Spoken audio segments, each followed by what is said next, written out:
ఈ ఆధ్యాత్మిక సత్యం మిమ్ములను ఓ వినూత్న మార్గంలో పయనింపచేస్తుంది.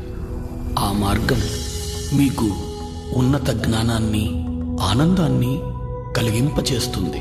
తద్వారా మీ జీవితంలో సరికొత్త మార్పు వస్తుంది. ధ్యానం, ధ్యానానుభవాల పరంపరే ఈ ఆధ్యాత్మిక సత్యం. సంపూర్ణ ప్రశాంతతతో చూడండి. కేవలం సాక్షిగా చూడండి. పూర్తిగా మమేకమవ్వండి.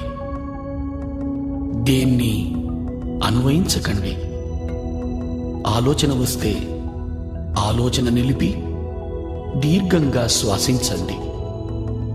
సంపూర్ణంగా లీనమవ్వండి. ఇది మీ అభ్యున్నతికి.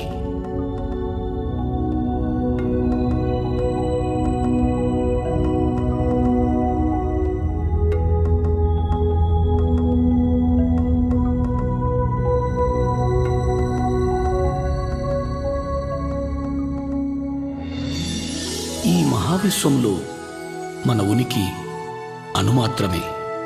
ఇక్కడ మన అందరి తాపత్రయం మంచి ఆరోగ్యం, సంసారం, సంపద, శాంతి, జ్ఞానాల కొరకే. మొత్తం మీద అన్ని సమయ సందర్భాల్లో ఆరోగ్య, ఆనందమయ జీవనం కోసమే మన తాపత్రయం. అయినా దాన్ని మనం పొందగలుగుతున్నామా? తప్పక పొందగలం.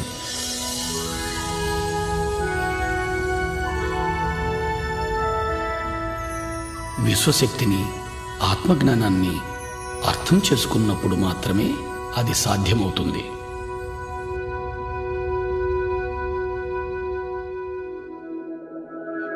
ఇప్పుడు విశ్వశక్తి గురించి తెలుసుకుందాం.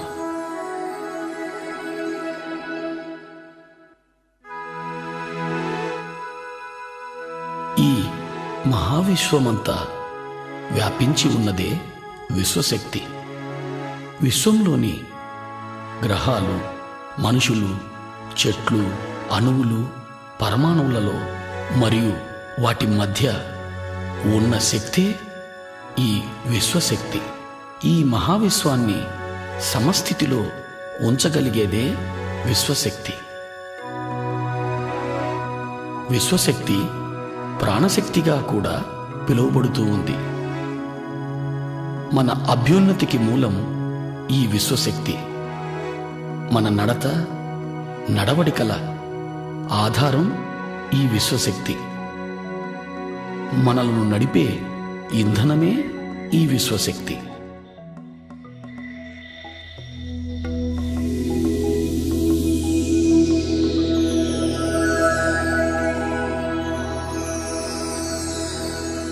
నిద్రలోనూ, సంపూర్ణ నిశ్శబ్దంలోనూ మనం కొద్దిగా ఈ విశ్వశక్తిని పొందుతున్నాం. అలా పొందిన శక్తిని మన దినచర్యలలోని మనో కార్యక్రమాలకు, అంటే చూడడం, మాట్లాడడం, కదలడం, ఆలోచించడం లాంటి అన్ని శారీరక కార్యక్రమాలకు వాడుతున్నాం. నిద్రలో పొందే ఈ పరిమిత శక్తి మన అన్ని పనులకు సరిపడదు. అందుకే నీరసం, నిస్సత్తువ, ఆతురత, మానసిక ఒత్తిడి, నిస్పృహ, తద్వారా అన్ని రకాల మానసిక, శారీరక రుగ్మతలు వస్తున్నాయి. వీటి నుంచి విముక్తి పొందడానికి ఏకైక మార్గం అత్యధికంగా విశ్వశక్తిని పొందడం. అధిక విశ్వశక్తిని పొందే ఏకైక మార్గం ధ్యానం. అధికంగా విశ్వశక్తిని పొందడం ద్వారా ఆరోగ్యమయ, ఆనందమయ జీవితాన్ని గడపగలుగుతాం. మనమున్న స్థితిలో సంపూర్ణంగా ఇమడగలుగుతాం. ఉన్న స్థితిని సంపూర్ణంగా అర్థం చేసుకోగలుగుతాం. ఉన్న స్థితిలో జ్ఞానాన్ని పొందగలుగుతాం. చివరకు ఆత్మోన్నతికి కూడా ఈ విశ్వశక్తే దోహదం చేస్తుంది. అధికంగా విశ్వశక్తిని పొందే మార్గం ధ్యానం.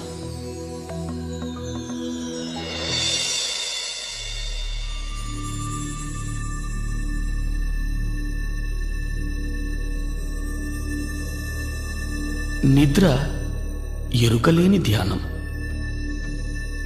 ధ్యానం ఎరుకతో నిద్ర. నిద్రలో పరిమిత శక్తిని పొందుతాం, ధ్యానంలో అపరిమితంగా శక్తిని పొందుతాం. ఈ శక్తి మన శారీరక, మానసిక, బుద్ధి, ఆధ్యాత్మిక శక్తులను ప్రభావితం చేస్తుంది. ఇది మన అతీంద్రియ శక్తులను కూడా ప్రభావితం చేస్తుంది. ధ్యానం ద్వారా మనం పొందే శక్తి వల్ల శారీరక ఆరోగ్యం, మానసిక ప్రశాంతత, ఉన్నత విచక్షణ జ్ఞానం పొందుతాం.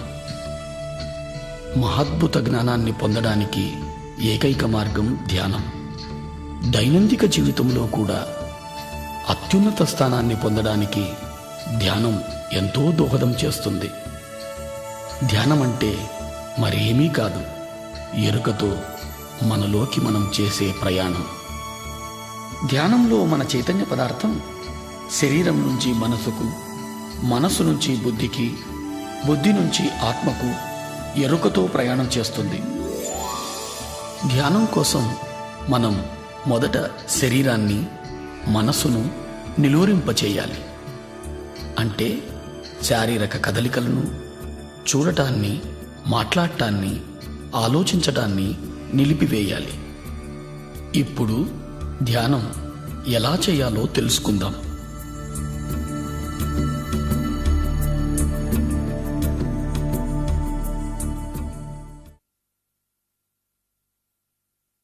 ధ్యానానికి ముఖ్యమైనది ఆసనం. స్థిరమైన, సుఖమైన ఏదైనా ఒక ఆసనాన్ని ఎంచుకోవాలి. నేల మీద కానీ మరే ఇతర కుర్చీలు, బల్లలు లాంటి వాటి మీద కూర్చొని కూడా చేయవచ్చు. ధ్యానం ఏ సమయంలోనైనా చేయవచ్చు. ముఖ్యమైనది అనుకూలంగా ఉండగలిగే స్థలమై ఉండాలి. హాయిగా కూర్చొని కాళ్ళు రెండు ఒకదానితో ఒకటి చేర్చి, చేతి వేళ్లల్లో వేళ్లుంచి, కళ్ళు మూసుకొని లోపల కానీ బయట కానీ ఏ శబ్దమూ చేయకుండా, ఏ మంత్రమూ జపించకుండా శరీరాన్ని పూర్తిగా తేలిక చేయాలి.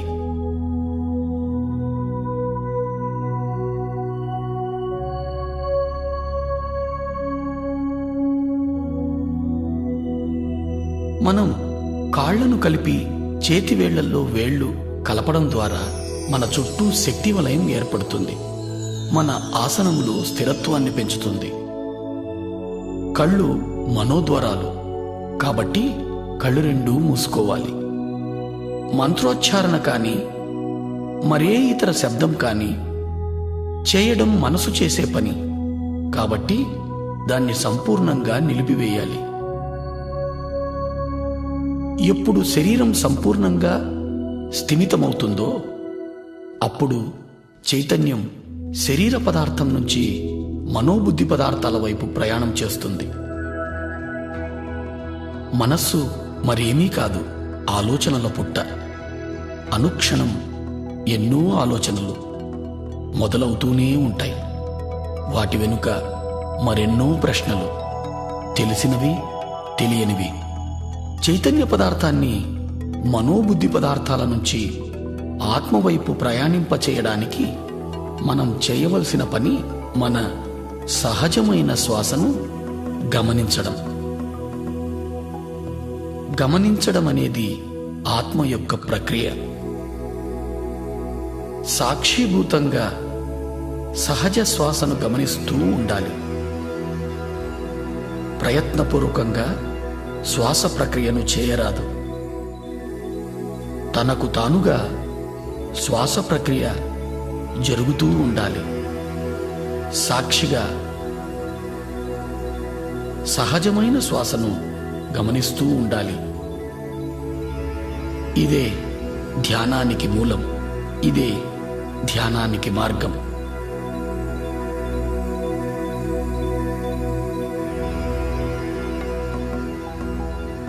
ఆలోచనల వెంట పోరాదు. ప్రశ్నలలో చిక్కుకోరాదు. ఆలోచనలను తుంచి ధ్యాసను శ్వాస వైపు మరల్చాలి. సహజమైన శ్వాసను మాత్రమే గమనిస్తూ ఉండాలి. పూర్తిగా శ్వాసతోనే ఉండాలి. అప్పుడు ఆలోచనల సాంద్రత క్రమంగా తగ్గడం మొదలవుతుంది. క్రమంగా శ్వాస పరిమాణం కూడా పలుచబడుతూ చిన్నదవుతూ వస్తుంది.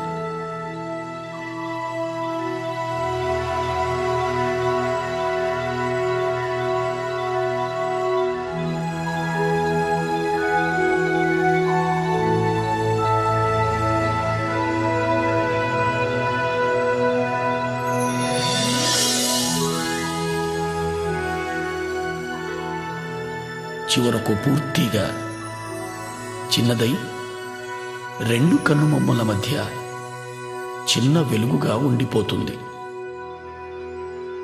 ఈ స్థితిలో ఆలోచనలు ఉండవు, శ్వాస కూడా ఉండదు.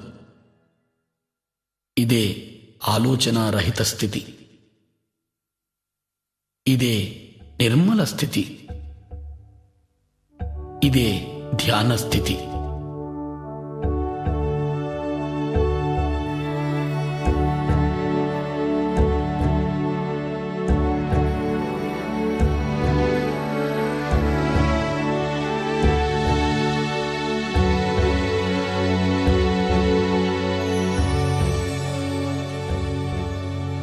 ఈ స్థితిలోనే విశ్వశక్తి మనలోకి ప్రవహించడం మొదలవుతుంది.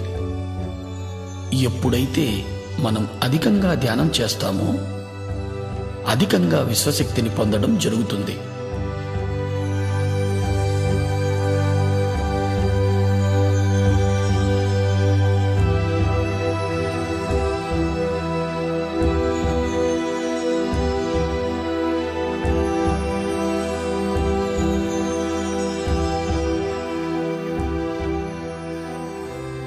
అలా పొందిన విశ్వశక్తి మన ప్రాణమయ శరీరంలోకి ప్రవహిస్తుంది.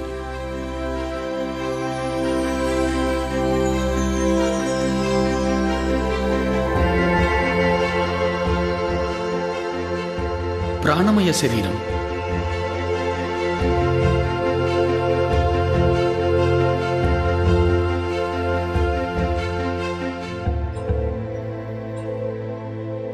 ఈ ప్రాణమయ శరీరం సుమారు 72,000కు పైగా నాడులతో నిర్మితమై శరీరమంతా వ్యాపించి ఉంది.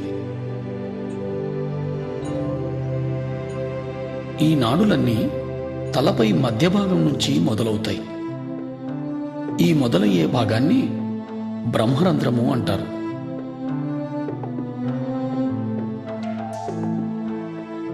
ఈ నాడులన్నీ తలపై భాగంలో ఉన్న బ్రహ్మరంధ్రం నుంచి ప్రారంభమై దేహమంతా చెట్ల వేర్లలా వ్యాపించి ఉన్నాయి.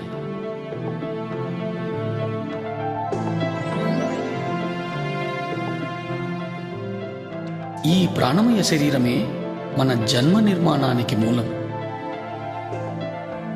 ఈ ప్రాణమయ శరీరమే మన నడతకు, నడవడికకు ఆధారం.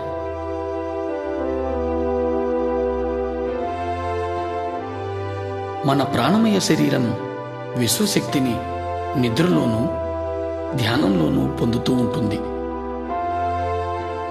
ఇలా పొందిన విశ్వశక్తిని మన శరీరము, మనసు, బుద్ధి చేసే పనులకు వాడుతూ ఉన్నాం. అనగా శారీరక ప్రక్రియలు, చూడడం, మాట్లాడడం, ఆలోచించడం మొదలైనవి. ఈ ప్రక్రియలన్నీ కూడా మనము తీసుకునే విశ్వశక్తిపైనే సంపూర్ణంగా ఆధారితమై ఉన్నాయి.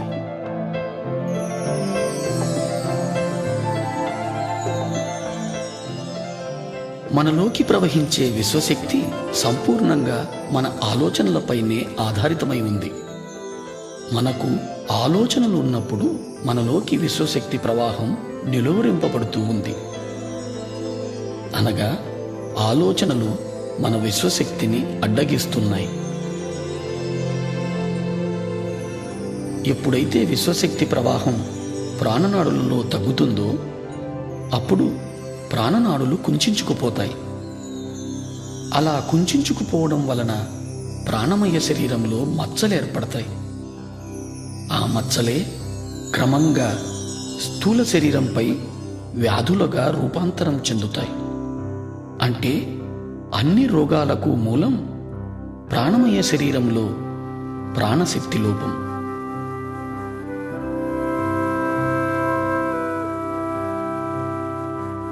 ధ్యానంలో మనము అపారమైన విశ్వశక్తిని పొందుతాం.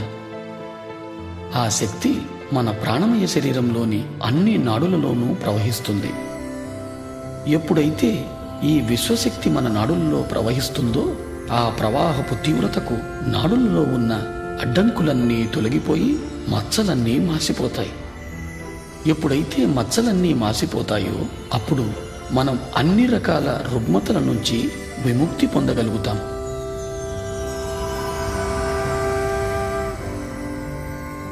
ఎప్పుడు ఈ విశ్వశక్తి మన బ్రహ్మరంధ్రం గుండా ప్రవహించడం మొదలవుతుందో తలభాగం భారంగా ఉన్నట్లు అనిపిస్తుంది, లేదా శరీరం అంతా కూడా భారంగా అనిపించవచ్చు.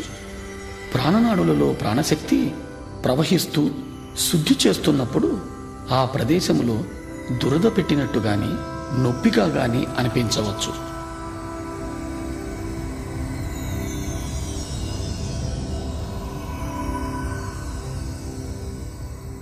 ఈ నొప్పులన్నింటికీ ఎలాంటి మందులు వాడనవసరం లేదు. ధ్యాన సమయాన్ని పెంచడంతో ఈ నొప్పులన్నీ తగ్గిపోతాయి.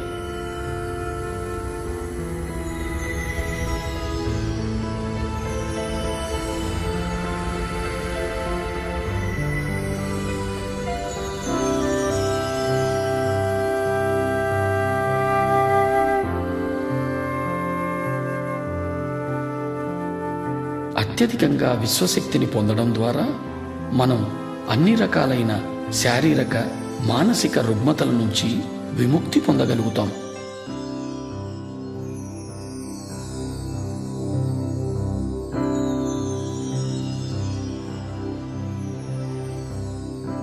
ధ్యానాన్ని పిరమిడ్లో చేస్తే ధ్యాన స్థితి మనము 3 రెట్లు తొందరగా పొందగలుగుతాం. ఇప్పుడు మనం పిరమిడ్ యొక్క శక్తిని గురించి తెలుసుకుందాం.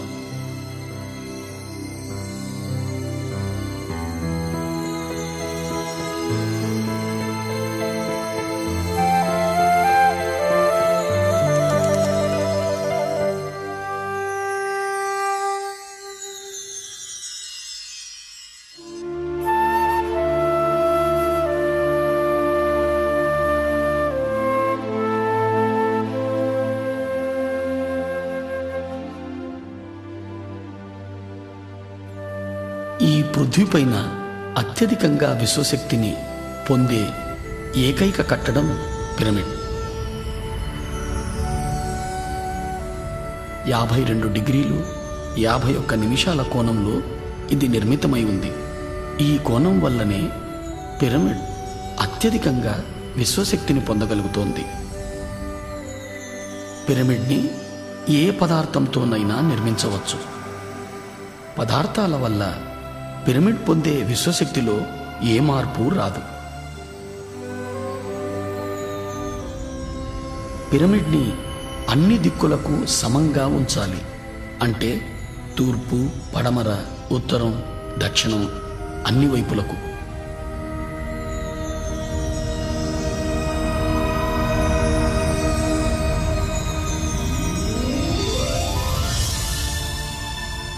పిరమిడ్లో విశ్వశక్తి కింద నుంచి 3/1 ఎత్తులో అన్ని వైపుల నుంచి కేంద్రీకృతమై ఉంటుంది. ఈ ప్రదేశాన్ని కింగ్స్ చేంబర్ లేదా నాభిస్థానం అని అంటారు. విశ్వశక్తి ఈ నాభిస్థానంలో అత్యధికంగా ఉంటూ పిరమిడ్ అంతా వ్యాపించి ఉంటుంది. పిరమిడ్ శిఖరంలో క్రిస్టల్ అమర్చబడి ఉంటుంది. ఆ క్రిస్టల్ విశ్వశక్తిని రెట్టింపు చేస్తూ పిరమిడ్ అన్ని వైపులకు సమంగా వ్యాపింపచేస్తుంది. పిరమిడ్లో నిర్మల స్థితి లేదా ఆలోచన రహిత స్థితి 3 రెట్లు తొందరగా పొందగలుగుతాం.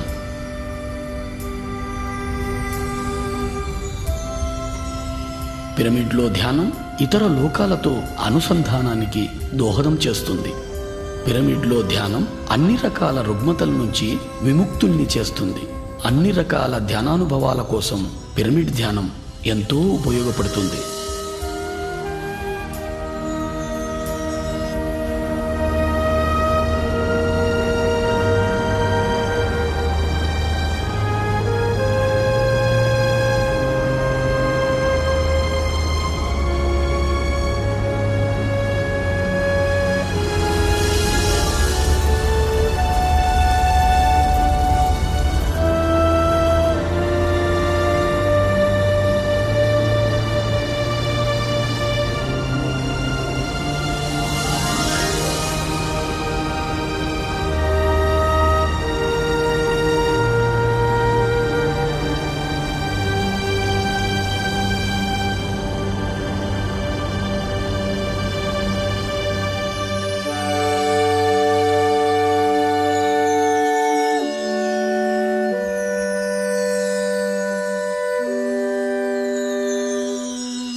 ఇంతవరకు మనం ఏమి తెలుసుకున్నామో ఒకసారి మననం చేసుకుందాం. ధ్యానం చైతన్య పదార్థం ఆత్మవైపు చేసే ప్రయాణం. దాని కొరకు శరీరాన్ని, మనసును, బుద్ధిని దాటాల్సి ఉంటుంది. స్థిర సుఖ ఆసనాన్ని ఎంచుకోవడం ద్వారా శారీరక విశ్రాంతిని పొంది తద్వారా చైతన్య పదార్థం మనోబుద్ధి పదార్థాల వైపు ప్రయాణిస్తుంది. మన సహజ శ్వాసను గమనించడం ద్వారా మనోబుద్ధి పదార్థాల నుంచి ఆత్మవైపు ప్రయాణం చేస్తుంది. ఎప్పుడైతే మనం శరీరము, మనస్సు, బుద్ధి పదార్థాలను దాటుతున్నామో అప్పుడు మనలోకి విశ్వశక్తి ప్రవహిస్తుంది. విశ్వశక్తి ప్రవాహం వలన ప్రాణనాడులు శుద్ధిగా వింపబడుతున్నాయి. ఏ ఔషధము లేకుండా ఆరోగ్యవంతమైన జీవితాన్ని పొందగలుగుతున్నాం.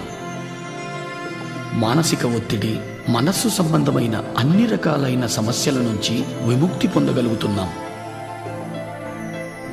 మరింత అధికంగా ధ్యానం చేయడం ద్వారా మనస్సు అధిక ప్రశాంతతను పొంది ఉత్తమ జ్ఞాపక శక్తిని పొందగలుగుతున్నాం. ధ్యానం అధికంగా చేయడం ద్వారా మన అవగాహన శక్తి పెరుగుతుంది. తద్వారా పరస్పర సంబంధాలు మెరుగవుతున్నాయి. ధ్యానం సంసార జీవితంలో సుఖం, సంతోషాలను పెంచుతూ ఉంది.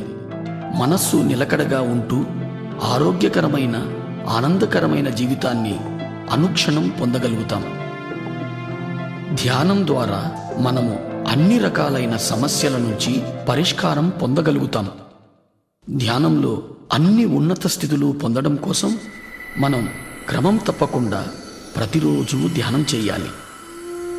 ధ్యానం ఏ స్థలంలోనైనా చేయవచ్చు, ఏ సమయంలోనైనా చేయవచ్చు. ప్రయాణ సమయంలో కూడా ధ్యానం చేయవచ్చు. ఒక్కసారి ధ్యానానికి కూర్చుంటే కనీసం మన వయస్సు ఎంతనో అన్ని నిమిషాల సేపు ధ్యానం ఆచరించాలి. అంటే 30 సంవత్సరాల వారు 30 నిమిషాల సేపు ధ్యానం చెయ్యాలి.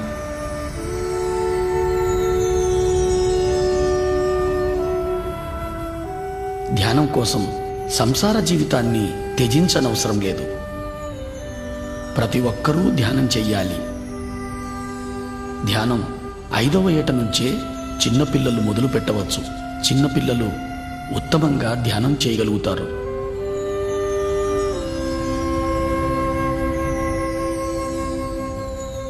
ధ్యానం నేర్వడం కోసం ఏ గురువు కోసము వెతకనవసరం లేదు.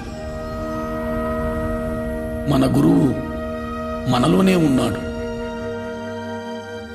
మన శ్వాసే మన గురువు.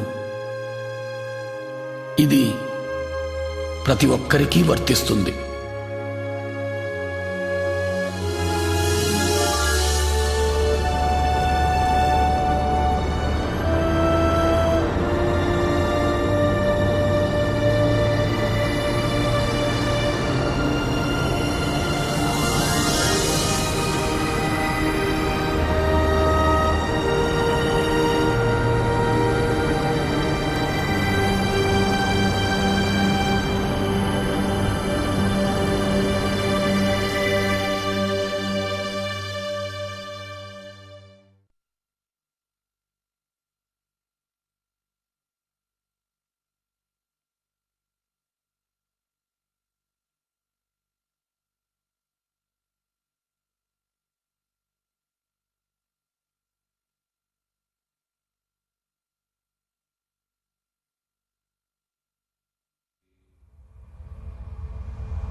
మన చైతన్యం ఆత్మవైపు చేసే ప్రయాణం ధ్యానం. ధ్యాన స్థితిని పొందడానికి శరీరాన్ని, మనసును నిలువరింపచేయాలి. ఎప్పుడైతే శరీరాన్ని, మనసును నిలువరింపచేస్తామో అప్పుడు మన చైతన్య పదార్థం ఆత్మవైపు ప్రయాణం చేస్తుంది. అప్పుడు మనలోకి అపారంగా విశ్వశక్తి ప్రవహిస్తుంది. ఎక్కువగా ధ్యానం చేయడం ద్వారా ఆత్మజ్ఞానాన్ని పెంచుకోగలుగుతాం. ఇప్పుడు మనం జ్ఞానం అంటే ఏమిటో తెలుసుకుందాం. ధ్యానం మనల్ని ఉన్నత జ్ఞానం వైపు నడిపిస్తుంది. జ్ఞానం అంటే మరేమీ కాదు, అనుభవం. అనుభవం అంటే సంపూర్ణంగా ఆత్మసహితంగా జీవించడం. అధికంగా సాధన చేయడం ద్వారా అధిక శక్తిని పొందగలుగుతున్నాం. అధిక శక్తి ద్వారా ప్రతి సందర్భంలోనూ సంపూర్ణంగా ఇమడగలుగుతాం. సంపూర్ణంగా ఇమడగలగడం ద్వారా ఉన్నత జ్ఞానాన్ని పొందగలుగుతాం.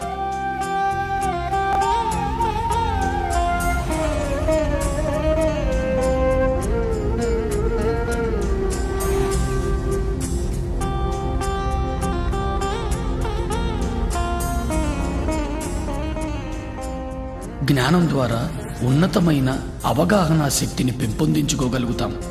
తద్వారా ముక్తిని సాధించగలుగుతాం.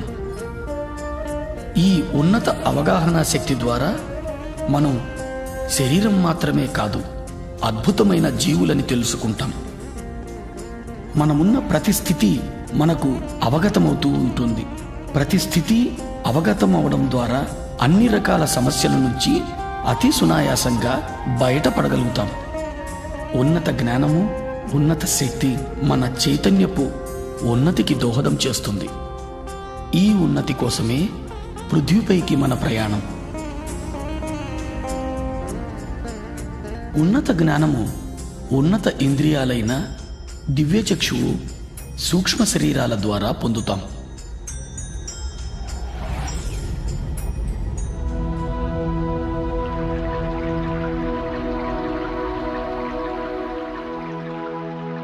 దివ్యచక్షువు అద్భుతమైన ఆత్మ యొక్క ఇంద్రియం.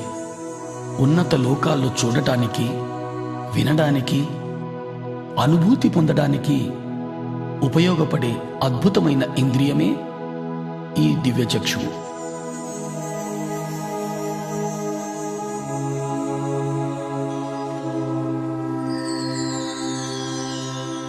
అత్యధికంగా ధ్యాన సాధన ద్వారా అధికంగా విశ్వశక్తిని గ్రహించడం జరుగుతుంది. అధికంగా పొందిన విశ్వశక్తి మనలో దివ్యచక్షువును ఉత్తేజితం చేస్తుంది. ధ్యానికి ఇదో అద్భుతమైన అనుభవం.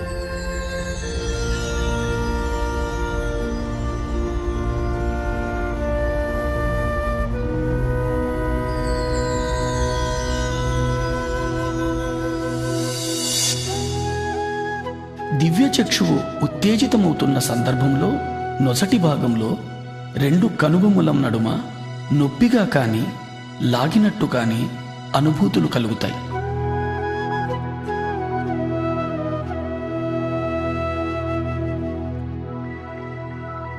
రకరకాల వర్ణాలు మన చుట్టూ పరిభ్రమిస్తున్నట్టు తెలుస్తుంది.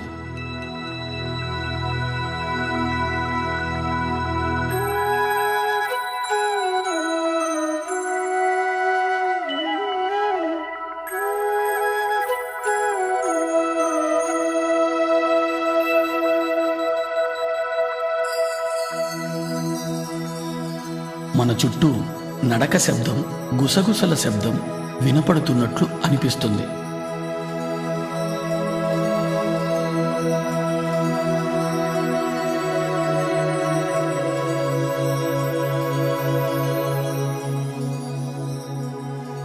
మనం ఓ పెద్ద చీకటి సొరంగంలో ప్రయాణిస్తున్న అనుభూతి కలుగుతుంది.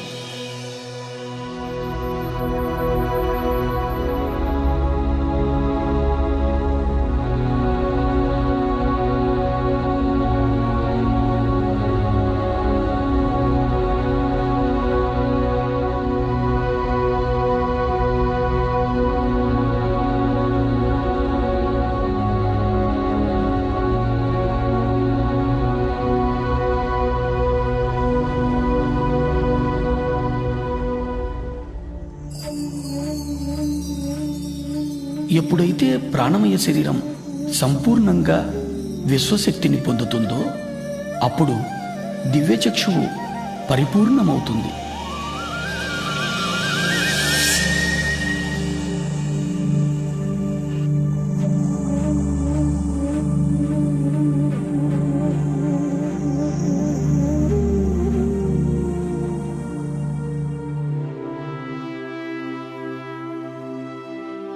దివ్యచక్షువు పరిపూర్ణం పొందిన తరువాత మనం సుస్పష్టమైన దృశ్యాలను ఈ లోకానికి ఇతర లోకానికి చెందినవి చూడగలుగుతాం. ఈ పరిపూర్ణత వలన ప్రతి దృశ్యము సాధారణ కళ్ళ కంటే కూడా ఎంతో స్పష్టంగా చూడగలుగుతాం.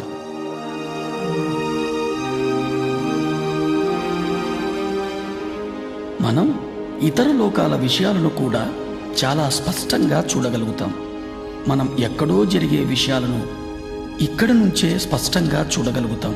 మనం ఎన్నో దృశ్యాలను ఎన్నో విషయాలను చాలా స్పష్టంగా చూడగలుగుతాం.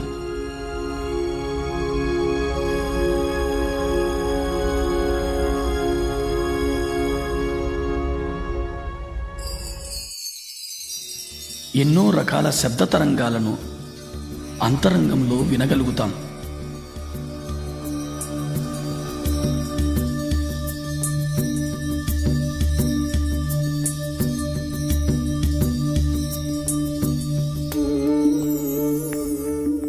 ఎందరో మహానుభావులను మనం ఎరిగిన రూపంలో వారిని చూడడం జరుగుతుంది.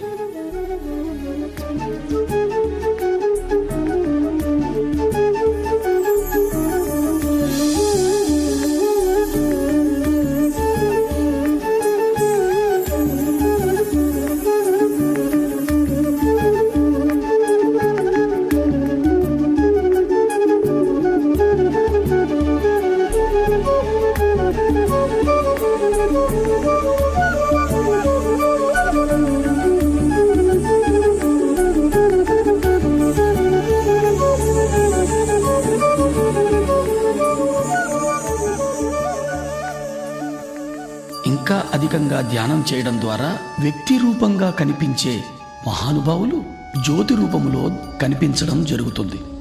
జ్యోతి రూపంలో కనిపించినా అది ఏ మహానుభావునికి సంబంధించిందో మనం స్పష్టంగా తెలుసుకోగలుగుతాం.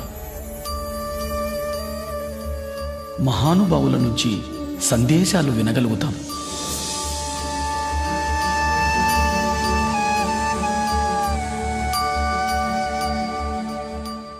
చీకటి సొరంగంలో ప్రయాణిస్తూ చివరకు దివ్యమైన తేజంలో లీనమవుతున్నట్టు అనుభూతి పొందుతాం.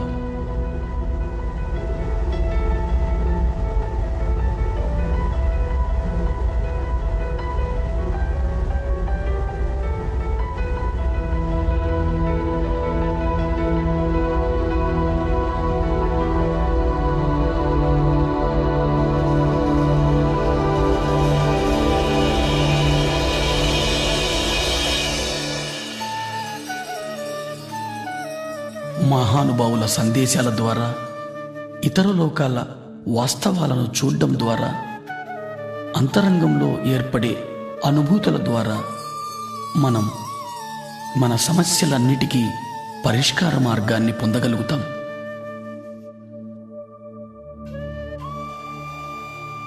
తద్వారా మన నడత మారుతుంది, మన నమ్మకాలలో మార్పు వస్తుంది.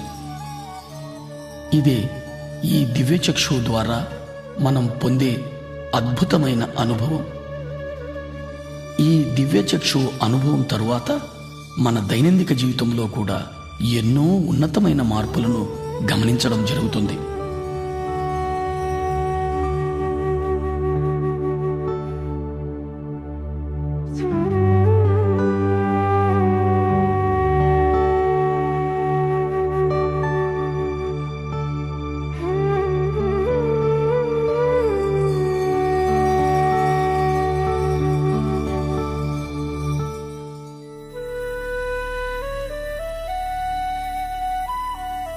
ఆత్మ యొక్క మరో ఇంద్రియమే ఈ సూక్ష్మ శరీరం.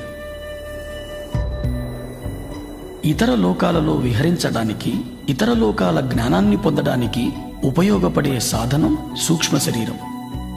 సూక్ష్మ శరీరం మన చైతన్య పదార్థపు మరో రూపం, మన స్థూల శరీరపు ప్రతిరూపంలా ఉంటుంది. సాధారణ స్థితిలో చైతన్య పదార్థం మన స్థూల శరీరమంతా వ్యాపించి ఉంటుంది.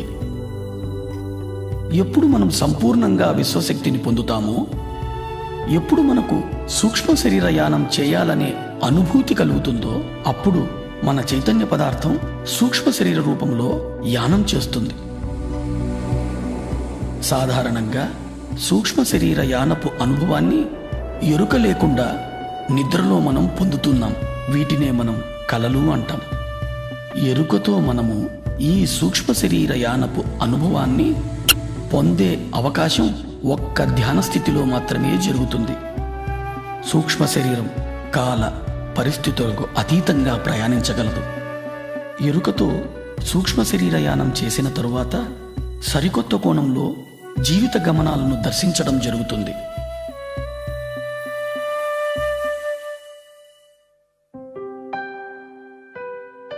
ధ్యానంలో అత్యధికంగా విశ్వశక్తిని పొందినప్పుడు శరీరమంతా వ్యాపించి ఉన్న చైతన్య పదార్థం ఒక కేంద్రం వైపు ప్రయాణించడం జరుగుతుంది.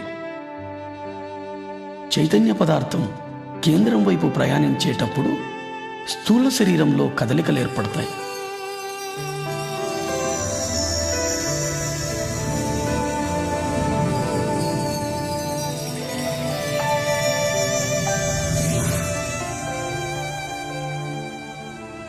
మనం మన శరీరమంతా తేలికైపోతున్న అనుభూతి పొందుతాం. మన కాళ్ళు చేతులు లేవేమో అనే భావన కలుగుతుంది. మన శరీరం పూర్తిగా తేలికగా దూదిపించేలా అనిపిస్తుంది. శరీరంలోని వివిధ ప్రదేశాలలో కదలికలను గమనిస్తాం. ఒక్కొక్కసారి పూర్తి శరీరం తిరుగుతున్నట్లు అనిపిస్తుంది. ఇదే సూక్ష్మ శరీరపు కదలికల అనుభవాలు.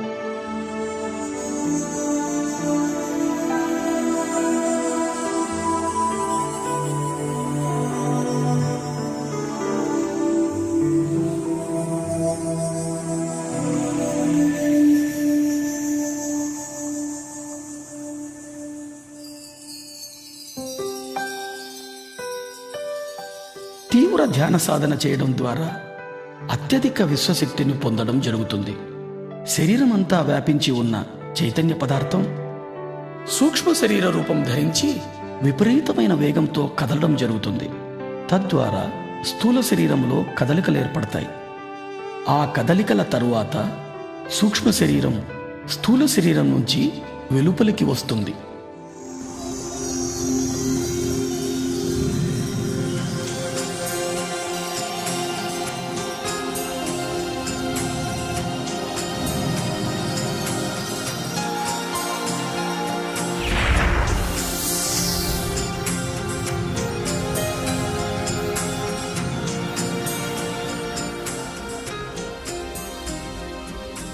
అలా వెలుపలికి వచ్చిన సూక్ష్మ శరీరానికి స్థూల శరీరానికి మధ్య తెల్లటి వెండి తీగ లాంటి పదార్థం అనుసంధానమై ఉంటుంది.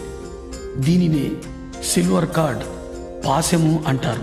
ఈ సిల్వర్ కార్డ్ అనేది అధిక శక్తితో కదిలే చైతన్య పదార్థమే. ఇది స్థూల శరీరం నుంచి సూక్ష్మ శరీరానికి, సూక్ష్మ శరీరం నుంచి స్థూల శరీరానికి సమాచారాన్ని చేరవేస్తూ ఉంటుంది.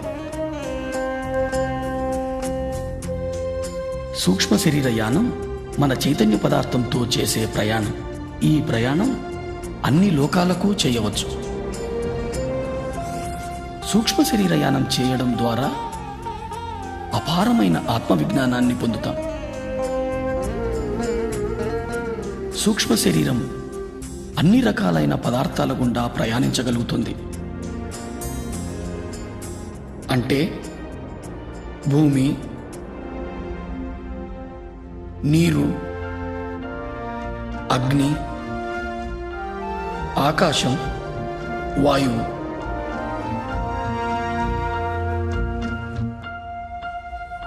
సూక్ష్మ శరీరం అన్ని లోకాలలోనూ ఎటువంటి అడ్డంకులు లేకుండా విహరించగలుగుతుంది.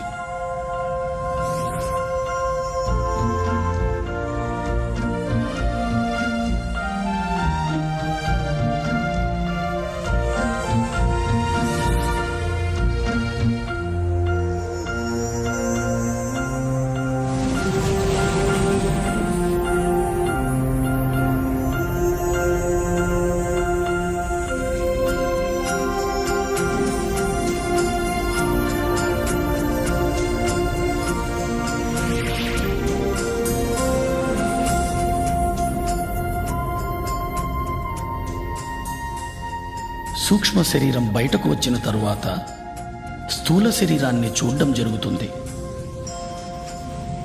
ఇది ఓ మహత్తరమైన అనుభవం.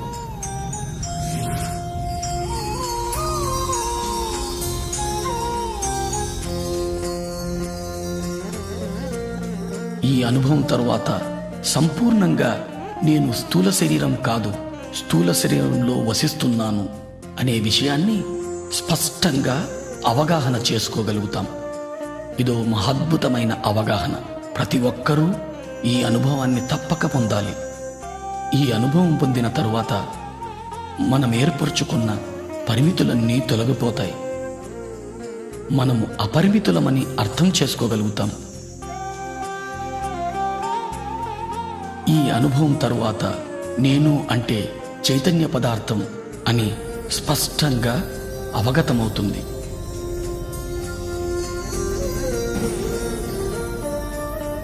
సరికొత్త కోణంలో జీవితాన్ని దర్శించడం మొదలవుతుంది.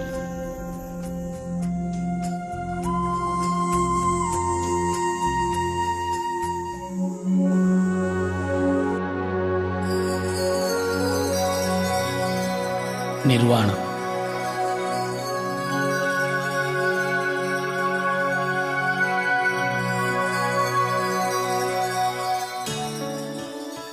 అధిక ధ్యాన సాధన ద్వారా అధిక విశ్వశక్తిని పొందడం జరుగుతుంది. అధిక విశ్వశక్తి ఏ సందర్భంలోనైనా సంపూర్ణంగా ఇమడడానికి దోహదం చేస్తుంది. సంపూర్ణంగా ఇమడడం అంటే శరీరము, మనస్సు, బుద్ధి, ఆత్మలతో సందర్భంలో మమేకమవ్వడం. తద్వారా సందర్భంలోని సంపూర్ణ జ్ఞానాన్ని పొందడం.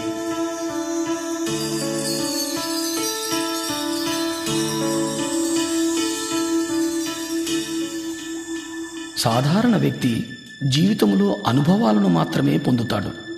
అనుభవంలో ఇమిడి ఉన్న జ్ఞానాన్ని అవగతం చేసుకోలేడు. ఎందుకంటే అనుభవాలను స్థూల రూపంలో మాత్రమే చూడగలుగుతాడు. ధ్యాని జీవితానుభవాలను సంపూర్ణంగా అవగతం చేసుకోగలుగుతాడు. ఎందుకంటే ధ్యానికి తెలుసు తాను శరీరం మాత్రమే కాదు, శరీరంలో నివసిస్తున్నాను అని. తనకు తెలుసు జీవితంలో ఏర్పడే అనుభవాలన్నీ కూడా తన ఆత్మోన్నతి కోసమేనని. ధ్యానంలో అనుభవాలు పొంది వాటి ద్వారా పొందిన జ్ఞానాన్ని జీవితానికి అన్వయింపచేసుకున్నప్పుడు సరికొత్త అవగాహన శక్తి లభిస్తుంది. ఈ సరికొత్త అవగాహన శక్తి ద్వారా జీవితాన్ని వేల కోణాల్లో దర్శించడము, అనుభవించడము, అవగతం చేసుకోవడము జరుగుతుంది. తద్వారా మన అవగాహన శక్తి, మన దృక్పథము, మన జ్ఞానము అన్నీ మరింతగా విస్తారింపబడతాయి. ఇది మన చైతన్య విస్తారానికి దోహదం చేస్తుంది.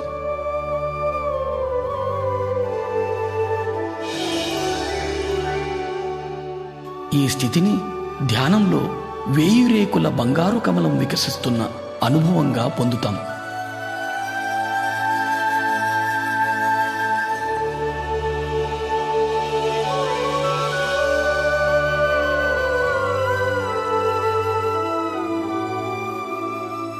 ప్రతి ఒక్క రేకు జీవితపు ఒక సరికొత్త కోణపు అవగాహన.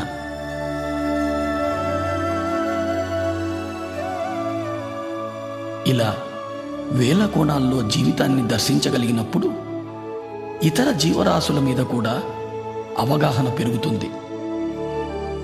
ఈ అనుభవం ద్వారా మనకు చాలా స్పష్టంగా అర్థమయ్యే సత్యం మనకు చావు లేదు అని, మనం సదా జీవించి ఉన్న చైతన్య పదార్థాలు అని. పుట్టుక, చావుల సంపూర్ణ జ్ఞానాన్ని అవగతం చేసుకోగలుగుతాం.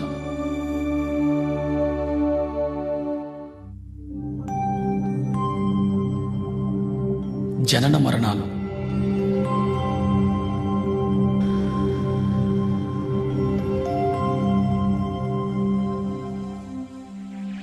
మనం విశ్వ చైతన్యం నుంచి అంశగా విడివడి పృథ్వీపైకి చేరుతున్నాం.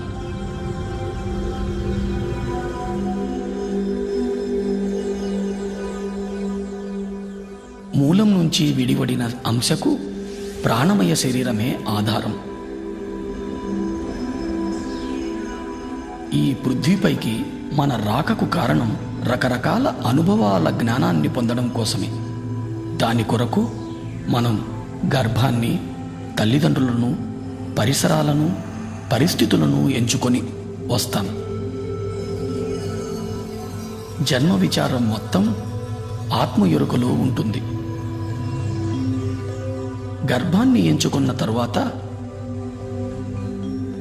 అంశ గర్భంలో చేరుతుంది. ఎప్పుడైతే అంశ గర్భాన్ని చేరుతుందో గర్భస్థ శిశువుకు ప్రాణం చేకూరుతుంది.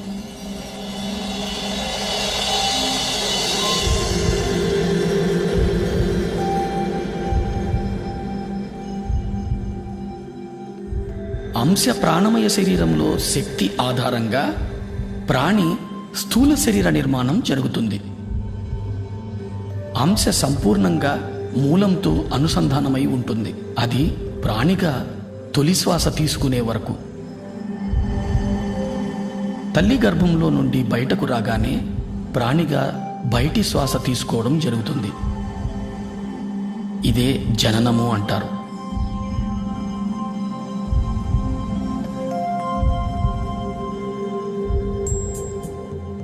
తొలి శ్వాస నుంచి 7వ ఏట వరకు ప్రాణి మూలపు అవగాహన కలిగి ఉంటుంది. మనస్సు నిర్మాణం 7వ ఏట నుంచి మొదలై 14వ ఏటకు పరిపూర్ణమవుతుంది. బుద్ధి నిర్మాణం 14వ ఏట మొదలై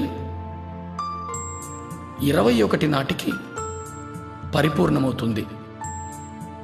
21 నుంచి 28 వరకు శరీరము, మనస్సు, బుద్ధి మూడింటి కలయికల జీవిత అనుభవాన్ని పొందుతాం. 28వ ఏట నుంచి జీవితం పూర్తిగా ఆత్మజ్ఞానం మీదనే ఆధారితమై ఉంది. ఆత్మజ్ఞానావగాహన లేకుండా చైతన్యం శరీరము, మనసుల మధ్య ఉండిపోతుంది. తద్వారా జీవితంలో దుఃఖం మొదలవుతుంది. ఎందుకంటే పరిస్థితులు ఎందుకు ఏర్పడుతున్నాయో అర్థం కాదు. ప్రతి స్థితి ఎంతో క్లిష్టతరంగా అనిపిస్తుంది. పరిమిత అవగాహనతో జీవితం జడంగా తయారవుతుంది. విశ్వశక్తి ప్రవాహం నుంచి దూరం అవ్వడం, తద్వారా శరీరంలో అనారోగ్యం, మానసిక ఒత్తిడులు, పర్యవసానంగా అస్తవ్యస్తమైన జీవితమంతా ఎరుక లేకుండానే గడిచిపోతుంది. తాను ఎందుకొచ్చానో అన్న విషయాన్ని సంపూర్ణంగా మరిచిపోతాడు.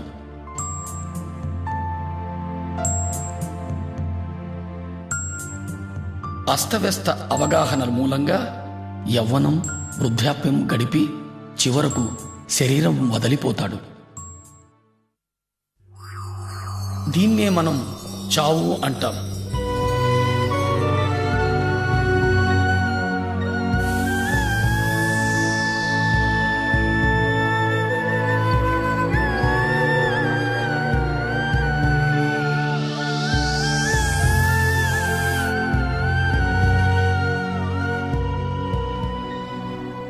మరణం తరువాత కూడా జడమైన మనస్సు చైతన్యాన్ని మూలానికి చేరనీయదు.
పరిమిత అస్తవ్యస్త అవగాహనల మూలంగా తనకు తానే నరకాన్ని స్వర్గాన్ని నిర్మించుకొని అధమలోకాల్లోనే ఉండిపోతాడు.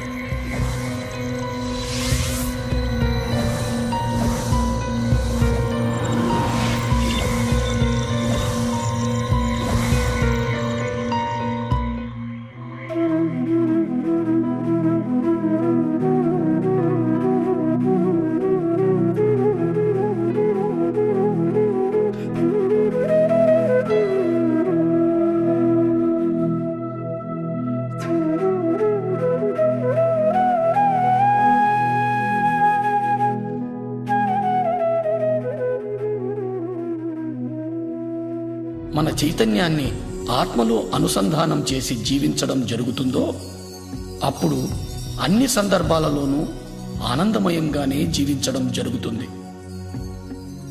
మరణానంతరం కూడా అధమలోకాల్లో కాక నేరుగా మూలానికే చేరుకుంటాడు.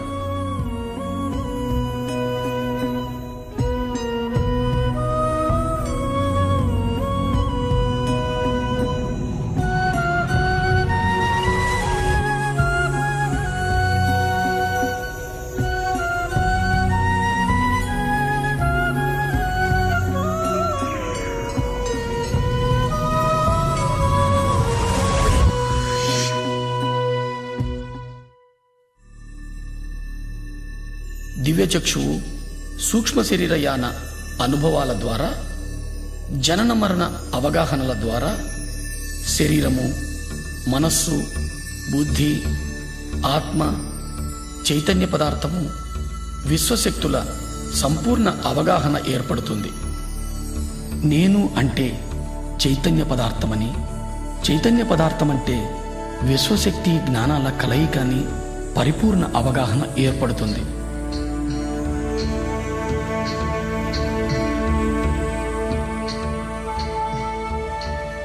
ఈ అవగాహనతో జీవితాన్ని సాగించగలిగినప్పుడు ఇతర లోకాల నిర్మాణానికి, ఈ మహావిశ్వ నిర్మాణానికి సంబంధించిన జ్ఞానం పొందడం జరుగుతుంది.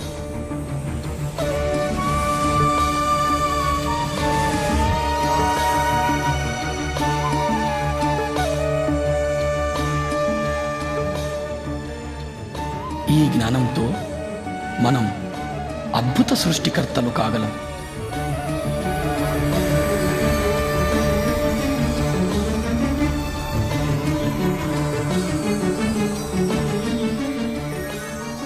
అప్పుడు ఏది పలికినా కొత్తదనమే, ఏ ఆలోచన వచ్చినా నవనిర్మాణమే, ఏది చేసినా ఓ నవ సృష్టే.